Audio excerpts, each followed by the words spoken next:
Hey everyone, welcome back to another video of me making something absolutely delicious. So these are colorful, vibrant Kesar Pista cookies, and these are so soft, buttery, and making them is so simple. So let's get started with the recipe. First, we are making a pistachio butter. For that, I have this roasted pistachios, almost half cup, and I have some cardamom, green cardamom, but we'll be only using the seeds, not the skin. So throw away the skin, and we need some kesar or saffron.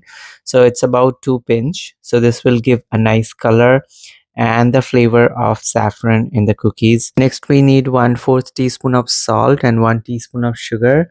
Remember, these pistachios are already salty, roasted and salty, so using just a tiny bit of sugar. And once you grind them, they will turn into pistachio butter. So this is how they will look like. It doesn't have to be very smooth as long as it is in a creamy texture. So that's what we want. And now the leftover pistachios, we are going to chop them very finely. This will be our toppings, and we need some dry rose. If you don't have dry rose, you can add few drops of rose water in the pistachio butter. And this dry rose is also more like a presentation part, so it will not have much of its fragrance in the cookies, to be honest. And we have some saffron again, and we are going to just break them in our palm and now mix everything together. And this is our topping layer. Moving on to the main part of the recipe, which is the cookie dough. So the cookie dough is very simple. First, you need to add half a cup softened butter. So this is in room temperature and it is unsalted butter. We need to whip the butter a little bit, so you can also use a hand whisker, or else you can use a cake mixer. And now we are going to add 1 full cup of powdered sugar. So make sure you use powdered sugar here, not granulated one. If you have granulated, then just grind it in a grinder. We have to make this butter soft, fluffy and white, just like a buttercream frosting. So it will take about 3 to 5 minutes. And look at this is how it should look like. It is very close to a frosting, a buttercream frosting. And now we are going to add our pistachio butter. This is the pistachio butter we made in the beginning, so add the entire portion of the pistachio butter. This will add a very nice vibrant color to the cookies, and it will also give some texture.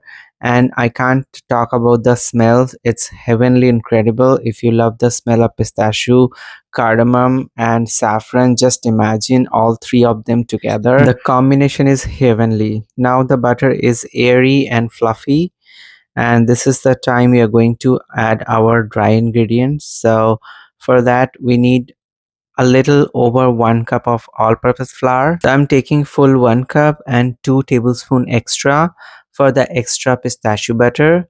And along with that, we are going to add half cup besan or chickpea flour. So besan and chickpea flour brings a new game to this recipe, but at the same time, if you don't have it, you can add only all-purpose flour. And I added half teaspoon of baking soda. And now mix all the dry ingredients with the whipped butter, and take your time. This has to be very slow. We will not be using any more whisker, so we can use a spatula or our hand to mix these two ingredients. If you are using a stand mixer, use the hook attachment to make a dough. If you are watching the video this far, I would really like to know where you are watching from.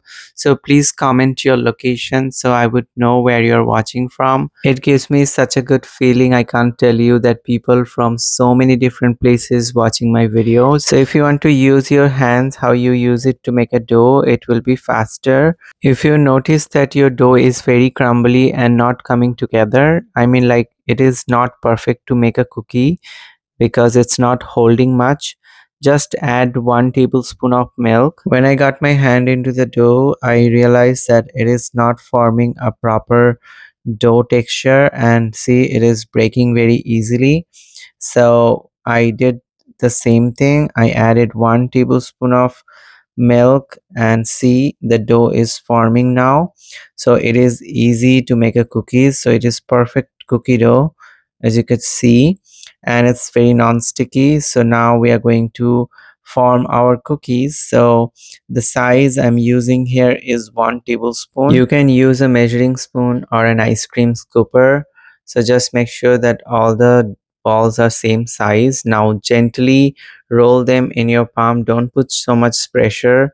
And now dip it to the topping. So this is the topping we made in the beginning. This is the chopped pistachios, rose petals, and the kesar mixture. So just press them gently and rest. It will form as a cookie when we bake them. Place them on a baking sheet or on a parchment paper. Keep enough gap between them because they will expand when we bake them. So just make sure they are not very close to each other. So I made 13 cookies in the first batch, and I have some leftover dough which will be the next batch, and I'll be making 12 cookies with that. So it's about like 25 cookies I made, and they are all in equal size.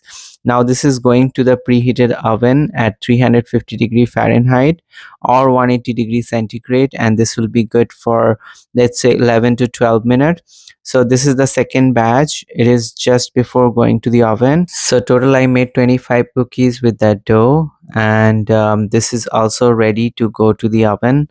The clock is ticking and I'm excited to check on them. So this is my first batch after 12 minutes of baking, and I'll show you the look. Look, they are perfectly round and they have expanded a little bit, and the topping looks very gorgeous. I put the second batch in, and the second time I just cooked them for 11 minutes.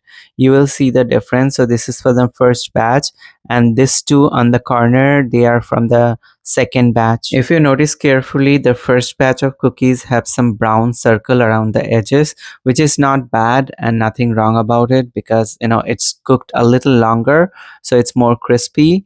But the second batch I cooked them for 11 minutes, so I could see, like, the difference in the color. So this is from the second batch, and it's nice and vibrant green. So yeah, so it will be a little more soft, I would say, if you cook them for 11 minutes. Otherwise they both taste incredible. So far we are at the end of our video, and I would like to thank you for watching this video. Please let me know in the comment, how did you like this recipe? If you like this video, give it a like and stay tuned for more recipes.